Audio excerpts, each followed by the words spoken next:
శ్రీరామ నవమి శుభాకాంక్షలు ఫ్రెండ్స్. అందరికీ శ్రీరామనవమి శుభాకాంక్షలు.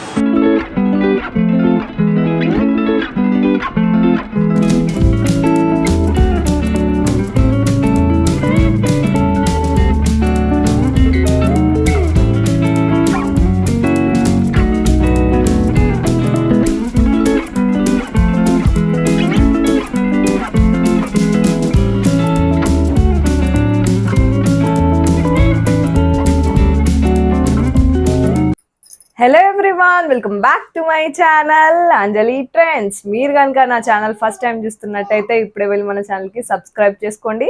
సబ్స్క్రైబ్తో పాటు పక్కన ఉన్న బెల్ ఐకాన్ కూడా క్లిక్ చేయండి. అప్పుడే నేను ఇలా వీడియోస్ పెట్టగానే మీకు అలా నోటిఫికేషన్స్ అయితే వస్తాయి. అందరికీ ముందుగా శ్రీరామనవమి శుభాకాంక్షలు.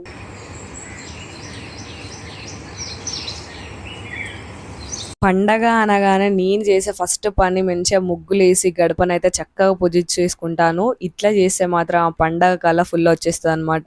నా ముగ్గులు అయిపోయిన తర్వాత బావ అయితే స్నానం చేసి మంచిగా దర్వాజాకి మామిడాకులు కట్టేస్తున్నాడు. అందరికీ శ్రీరామనవమి శుభాకాంక్షలు. ఇంట్లో పనులన్నీ అయిపోయిన తర్వాత చక్కగా స్నానం చేసి వచ్చి ఫస్ట్ అయితే దేవుడికి ప్రసాదాలు అయితే ప్రిపేర్ చేద్దామని స్టార్ట్ చేశాను. శ్రీరామనవమికి స్పెషల్ ప్రసాదాలు ఉంటాయి కదా, పానకం, వడపప్పు, వీటితో పాటు మామిడికాయ పులిహోర చేద్దామని అయితే స్టార్ట్ చేశాను.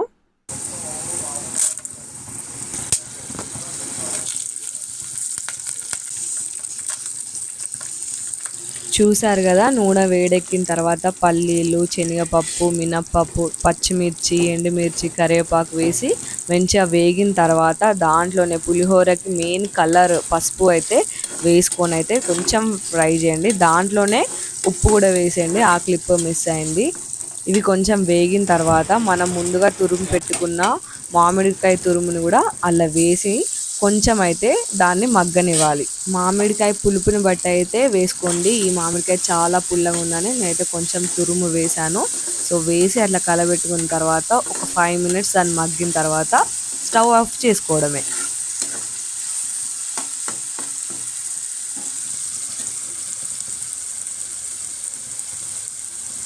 ఆల్రెడీ అన్నం వండి పెట్టాను, చల్లారింది కూడా. సో ఆ చల్లారిన అన్నాన్ని కొంచెం కొంచెంగా వేసుకుంటూ పులుపు తగ్గట్టు కలుపుకోండి.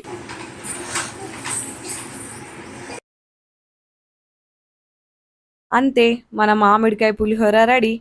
సో ఫస్ట్ అయితే దేవుడికి ప్రసాదం పెట్టేద్దాం.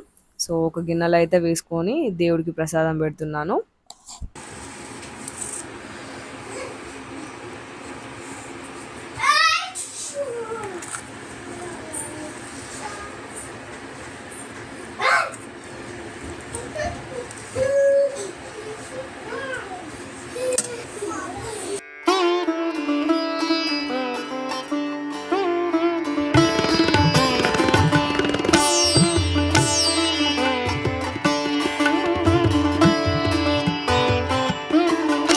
దేవుడికి అయితే ప్రసాదాలు పెట్టేశాను. సో ఇప్పుడైతే బావకు కూడా మామిడికాయ పులిహోర ఇస్తున్నాను. అయ్యో,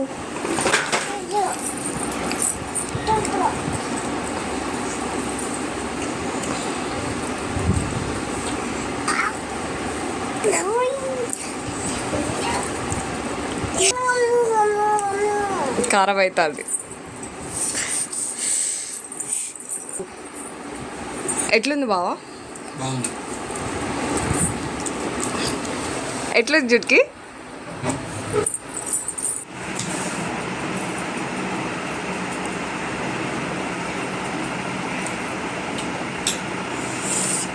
పరుంది, మంచిగా బావా. సో ఇట్లా ఇంట్లో పూజ కంప్లీట్ చేసుకొని కొంచెం పులిహోర ప్రసాదం కూడా తిని అయితే గూగుల్ కంపెనీకి ఆపోజిట్ ఉండే టెంపుల్కి అయితే దర్శనానికి వెళ్ళాము, కళ్యాణం చూద్దామని అయితే. సో చాలా అంటే చాలా పబ్లిక్ ఉన్నారు, చూసే భయపడ్డాము, వెళ్దామా లోపలికి వద్దా అని. కానీ వెళ్ళాము, చాలా బాగా జరిగింది కళ్యాణం. మేము వెళ్ళేసరికి జరుగుతూనే ఉంది. సో మీరు కూడా చూసేయండి కళ్యాణాన్ని. ఆ టెంపుల్ని కూడా లోపలంతా కూడా వీలైనంత వరకు వీడియో తీసాను. సో వీడియో అంతా చూసేయండి, చూసి ఎలా ఉందో కామెంట్ బాక్స్లో కామెంట్ చేయడం అయితే అస్సలు మర్చిపోకండి.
మంచిగా దర్శనం కంప్లీట్ అయిపోయింది.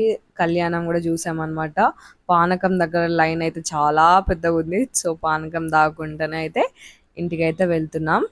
ఇంటికి వెళ్ళిన తర్వాత మనం దేవుడి దగ్గర పెట్టిన పానకం వడపప్పు అయితే తాగాము. తాగిన తర్వాత అయితే మంచిగా నేను మామిడికాయ పప్పు అయితే వండి అప్పడాలు కాల్చుకొని అయితే లంచ్ అయితే కంప్లీట్ చేసాం.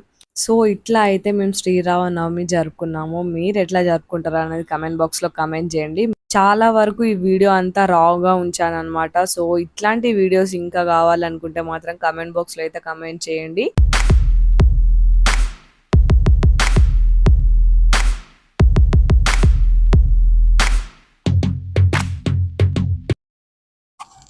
చుట్కీ శ్రీరామ నవమి శుభాకాంక్షలు ఫ్రెండ్స్. చెప్పు బాయ్. చెప్పు బాయ్. ఇదైతే ఫాస్ట్ కడుతుంది కదా. కిసి కిసి కిసి ఇయ్యవా? ఇయ్యదంట మీకు. అందరు టెంపుల్కి వెళ్ళి రాముల వారి కళ్యాణం చూసి వచ్చారా? మేమైతే ఇప్పుడే టెంపుల్కి వెళ్ళేసి వచ్చి లంచ్ అయితే చేసాం అనమాట. సో మీరే టెంపుల్కి వెళ్ళిళ్ళు, అక్కడ పబ్లిక్ ఎట్లున్నారు, ఎండ ఎట్లుంది అనేది కామెంట్ బాక్స్ లో కామెంట్ చేయండి. That's it for this video. ఈ వీడియో కనుక నచ్చినట్టయితే like, share and subscribe to my channel. Bye bye.